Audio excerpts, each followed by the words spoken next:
తిరుమల శ్రీవారి ఆలయంలో పరకామణి చోరీ కేసులో సిఐడి విచారణ పూర్తి చేసి దర్యాప్తు నివేదికను సీల్డ్ కవర్లో హైకోర్టుకు అందజేసింది. కోర్టు ఆదేశాలతో పరకామణి చోరీ కేసు విచారణను 25 రోజుల్లోనే పూర్తి చేసింది సిఐడి.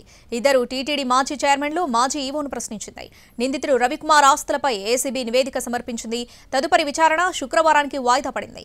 ఆ నివేదికను తమకు అందజేసేలా ఆదేశాలివ్వాలన్న రవికుమార్ తరపు లాయర్ అభ్యర్థనను కోర్టు తిరస్కరించింది.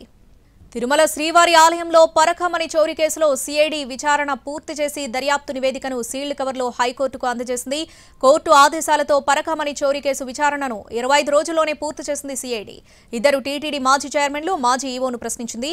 నిందితుడు రవికుమార్ ఆస్తులపై ఏసీబీ నివేదిక సమర్పించింది. తదుపరి విచారణ శుక్రవారానికి వాయిదా పడింది. ఆ నివేదికను తమకు అందజేసేలా ఆదేశాలివ్వాలన్న రవికుమార్ తరపు లాయర్ అభ్యర్థనను కోర్టు తిరస్కరించింది. రెడ్డిగా దీనికి సంబంధించి పూర్తి అప్డేట్స్ మా ప్రతినిధి శ్రీకాంత్ ఫోన్లో అందిస్తారు. శ్రీకాంత్, టీటీడీలో పరకామణి చోరీ కేసుకు సంబంధించి సిఐడి జరిపిన విచారణకు సంబంధించిన మొత్తం నివేదికను ఇవాళ సిఐడి అధికారులు ఏపీ హైకోర్టుకు అందించడం జరిగింది. మొత్తం నివేదికను ఫీల్డ్ కవర్ లో అధికారులు ఏపీ హైకోర్టుకు కూడా సమర్పించారు. ఇందులో ప్రధానంగా చోరీ కేసులో నిందితుడిగా ఉన్నటువంటి రవికుమార్ ఎవరైతే ఉన్నారో అతని ఆస్తులకు సంబంధించి నివేదికను అధికారులు విచారణ జరిపి ఆ మొత్తం వివరాలను కూడా నివేదించారు. పరిశీలన నిమిత్తం నివేదికలను తమ ముందు ఉంచాలని హైకోర్టు రిజిస్ట్రార్ జ్యుడిషియల్ కు న్యాయస్థానం ఆదేశాలు జారీ చేసింది. అయితే ఏదైతే సిఐడి అధికారులు నివేదిక అందించారో ఆ నివేదిక కాపీని తమకు కూడా ఇవ్వాలని రవికుమార్ తరఫున న్యాయవాది కూడా న్యాయమూర్తిని అభ్యర్థించగా అభ్యర్థనను న్యాయమూర్తి తోసిపుచ్చారు.